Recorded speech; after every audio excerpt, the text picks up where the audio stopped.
개인적인 부분에서 포기해야 될 부분들이 많이 있는 것 같아요. 여자친구나 아니면 친한 친구들과의 관계, 주택 청약자금 넣고 있었던 거 깨고, 그리고 정부 지원금 좀 도움을 많이 받았습니다. 설립한 지는 2년 3개월 정도 됐고요. 누적 투자 금액은 70억 원이고 매출은 2018년도에 4억 5천만 원 정도 했고 올해는 100억을 바라보고 있습니다. 저는 펫테크 기업 피펫의 고정욱입니다. 피펫은 스마트폰을 이용한 반려동물용 소변검사 키트 어헤드를 판매를 하고 있고요. 스마트폰을 이용해서 반려동물의 신원 인식을 하는 솔루션인 디텍트를 개발해서 현재 상용화하고 있습니다. 창업하게 된 계기는 철저하게 제가 키우는 강아지 제로미 때문이고요. 제로미는 제가 고등학교 3학년 때 워낙 힘들어하니까 어머니랑 누나가 이제 데려오게 됐어요. 밤 늦게 이제 귀가하면은 다들 이제 주무시고 계실 때 제롬이 혼자 뛰어나와가지고 저 반겨주고 저한테 좀 위안이 많이 됐었고 저에게 약간 동생 같은 존재. 제가 가장 좋아하는 분야가 의류, 옷, 신발 이쪽이고요. 나머지 하나가 이제 반려동물 쪽이에요. 막연하게 나중에는 의류 쇼핑몰을 해봐야지 라는 좀 꿈을 가지고 있었어요. 전역하면서부터 준비를 시작해가지고 유명 브랜드의 상품을 값싸게 팔면은 많은 사람들이 살 것이다, 그런 막연한 생각만 가지고 시작하게 됐었던 것 같아요. 정가의 20% 가격으로 제가 사왔었거든요. 단순히 30%만 더 붙여서 팔아도 고객들은 절반 가격에 사는 거고 나는 30%가 남으니까 고객분들도 빠르게 사고 이 사업은 워킹할 거다라고 생각을 했었는데 가격만 싸다고 고객분들이 사시지는 않더라고요. 나라면 이 정도 상품 이 가격이면 살 것 같은데 라는 전형적으로 이제 첫 창업 때 많이 하는 실수를 했었던 것 같고, 애초에 쇼핑몰로 유입시키는 리소스도 부족했고 제가 스킬도 부족했고 들어오고 난 후에도 웹사이트의 완성도가 그렇게 높지 않았다 보니까 가격은 너무 싸지만 이게 가짜가 아닐까라는 생각도 꽤나 많이 들게 제가 만들었던 것 같고요. 등록금 잠깐 땡겨가지고 이제 시작했었던 거 보니까 진짜 난감했어요. 재고 처분하는 게 가장 우선이었어요. 중고거래 사이트 같은 데다가 사온 가격보다도 더 싸게 완전 염가에 처분을 했고, 그렇게도 안 팔리는 것들은 지인들한테 다 나눠주면서 재고 처분을 했고요. 이번에 했었던 사업 제대로 회고하고 복귀해가지고 똑같은 실수 반복하지 말아야지, 대기업에 취직을 해서 좀 배워야겠다라는 생각이 들었어요. 대학교 4학년 때 폐업 신고를 하고 부랴부랴 이제 스터디에 가입을 했었어요. 자격증을 따고 면접 준비를 해서 삼성 SDS 엔지니어로 입사를 하게 됐었습니다. 좋았었던 것 같아요. 안정되고 매달 정해진 날에 적지 않은 월급이 들어오고 한국에서 손꼽히는 대기업에 내가 속해 있다라는 소속감, 좀 달콤했었던 것 같아요. 입사 첫 몇 개월 동안은. 근데 그 다음부터는 무료함이 컸었던 것 같아요. 야근도 없었어요. 6시 반, 7시 되면은 칼퇴하는 일이 되게 많았었는데 그냥 하루하루 루틴하게 생활하는 업무? 전혀 챌린징하지 않았어요. 그래서 내가 여기 계속 다녔을 때 성장할 수 있을까? 성장을 했다고 해도 어떤 모습으로 성장해 있을까? 무서웠죠, 한편으로는. 그러다 보니까 퇴근 후에 사이드 프로젝트로 반려동물 용품과 관련된 비즈니스를 준비를 하게 됐습니다. 제가 키우고 있는 강아지 제로미가 태어나면서부터 피부가 좀 안 좋게 태어났거든요. 일반 샴푸를 쓰면은 피부가 이제 빨갛게 올라오는, 계속 긁고 아무리 약을 발라도 치료가 안 되고 그런 문제가 있었는데, 그때 팔았던 프로덕이 물 없이 씻기는 가루 샴푸, 천연 광목 이제 원단으로 만든 방석이었어요. 철저하게 제로미를 위해서 만들게 됐었던 상품입니다. 6시 반까지는 일하고 같이 이제 일하는 친구랑 또 12시 1시까지 하고 이제 집에 들어가서 다시 그 다음날 출근하고, 이 생활을 퇴사 1년 기간을 겹치게 진행을 했었어요.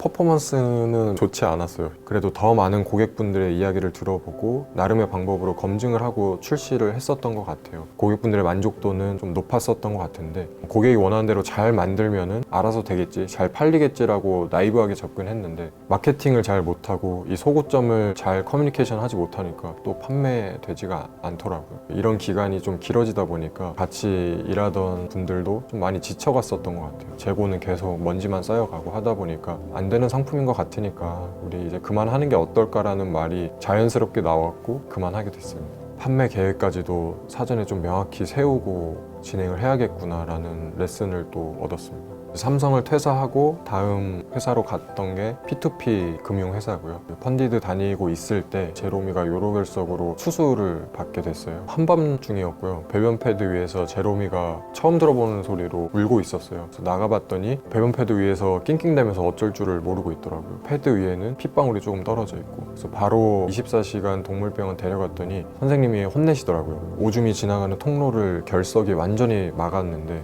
이렇게까지 심각한 상황인데 어떻게 주인이 모를 수 있냐, 수술 받는 동안 이렇게까지 아픈 거를 모르고 있었구나, 미안하게 생각했고, 이거에 대해서 친한 수의사 형이랑 얘기를 해보다가 어헤드라는 스마트폰을 이용한 반려동물 소변검사 키트를 개발을 하게 됐습니다. 가장 큰 문제는 집에서 반려동물의 건강을 확인할 수 있는 수단이 전혀 없었다는 부분이고요. 요로결석의 강아지들이 걸리면은 소변을 보러 배변 패드 위로 갔다가 싸는 신용만 하고 실제로는 소변이 안 나와요. 근데 이제 이 과정에서 아이들은 좀 극심한 고통을 겪게 되고, 반려동물은 말을 못하고 주인은 24시간 관찰을 해줄 수가 없고, 소변 검사라는 저렴하고 단순하게 할 수 있지만 건강의 전반적인 상태를 알려줄 수 있는 효율적인 검사 수단이 있다라는 점에서 착안을 하게 됐고요. 이와 관련해서 전문가 교수님들한테 제가 자문 메일을 많이 보냈었고요. 이거는 충분히 기술적으로 구현 가능하다라는 답변을 받았습니다. 그때부터 개발자분을 수소문해가지고 같이 할 팀을 꾸리게 됐고, 개발 기간은 한 1년 6개월 정도 걸렸던 것 같고요. 자금 조달 같은 경우는 제가 돈이 그렇게 또 많았었던 건 아니다 보니까 주택 청약자금 넣고 있었던 거 깨고, 그리고 정부 지원금 좀 도움을 많이 받았습니다. 개발자분 찾는 게 가장 어려웠었던 것 같아요. 그래서 정말 많은 분들을 수소문하고 제가 일일이 찾아가면서 설득을 하는 과정을 거쳤고요. 이 뜻에 동참해 주시는 분들이 처음에 입사를 결정해 주셨던 것 같아요. 반려동물을 이제 키워본 경험이 있으시거나 아니면 무지개 다리로 이제 건너 보냈거나 지금 키우고 계시는 분들, 이 상품 만들어서 반려동물 건강, 이런 예방 사전에 좀 집에서 간편하게 해보게 만들자, 그래서 보호자들하고 좀 더 행복하게 살 수 있게 만들어 보자라는 뜻에 동참해 주셔서 밤새 가면서 개발하게 됐습니다. 일단 기존에 아예 없었던 시장이다 보니까 숫자 관점에서도 깊게 접근은 안 했었던 것 같아요. 다만 한 가지, 반려동물의 건강을 사전에 확인하지 못함으로 인해서 고통받는 분들이 너무 많다, 그리고 이런 것들을 해결해야 된다라는 시장 검증은 꽤나 높은 수준으로 이제 진행이 됐었기 때문에, 그래서 이거는 개발만 되면은 전형적인 이제 공급이 수요를 창출하는 사례로서 시장에서 워킹할 거라는 확신이 있었습니다. 이번 사업은 더더욱이 고객 검증을 철저하게 해서 상품을 어떤 식으로 판매할 건지에 대한 계획을 끊임없이 고민하고 세우면서 가자라고 마음을 먹었고요. 매출은 2018년도에 4억 5천만 원 정도 했고, 올해는 100억을 바라보고 있습니다.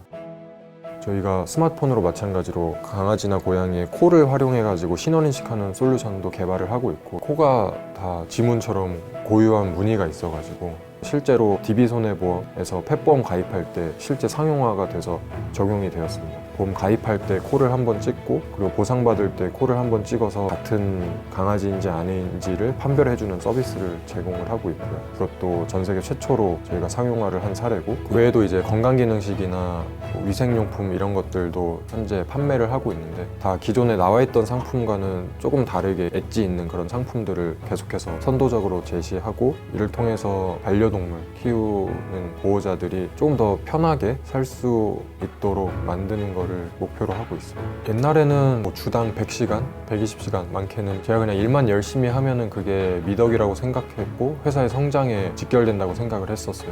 근데 사람이 이제 많아지고 하다 보니까 제가 단순히 실무적인 관점에서 일만 열심히 한다고 해서 회사가 무조건 성장하는 거는 아니더라고요. 최근에는 어떻게 하면은 이 많은 인원들이 같이 소통하면서 더 행복하게 일할 수 있을지, 그런 문화적인 관점에서 원팀이 되기 위한 방법들을 많이 고민하고 있고, 일단 저희 같은 경우는 강아지랑 고양이 이제 키우시는 분들은 출퇴근을 같이 할 수 있어요. 아침에도 많으면은 뭐 5마리 정도 키우시는 분들이 이제 강아지나 고양이 데려와가지고 막 서로 같이 놀고 있거든요. 일할 때도 자칫 이제 스트레스 받기도 쉽고 어떻게 보면 되게 딱딱해질 수 있는데, 그럴 때마다 강아지들이 뭐 무릎에 올라탄다든지 서로 막 노는 거 보면은 뭐 저를 비롯해서 팀원들이 되게 행복해하는 것 같습니다. 특히나 이제 분리불안 있는 아이들 같은 경우는 아이를 키우는 팀원분들이 하루 종일 이제 데리고 다녀야 되거든요. 그러면 이제 회의에도 같이 참석을 하게 되고 하는데, 그러면 분위기가 확실히 좋아지는 부분이 있는 것 같아요.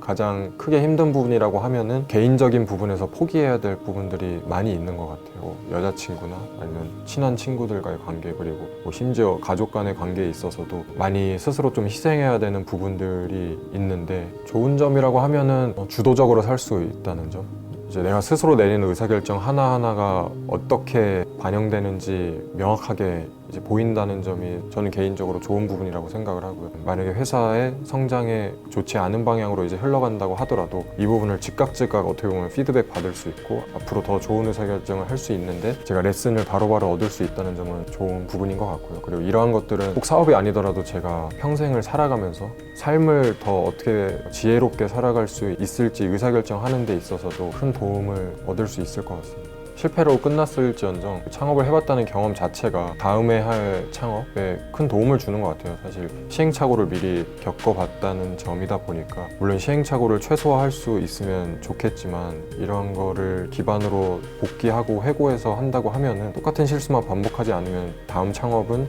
성공할 수 있는 확률이 더 높아질 수 있지 않을까 생각하고 있습니다.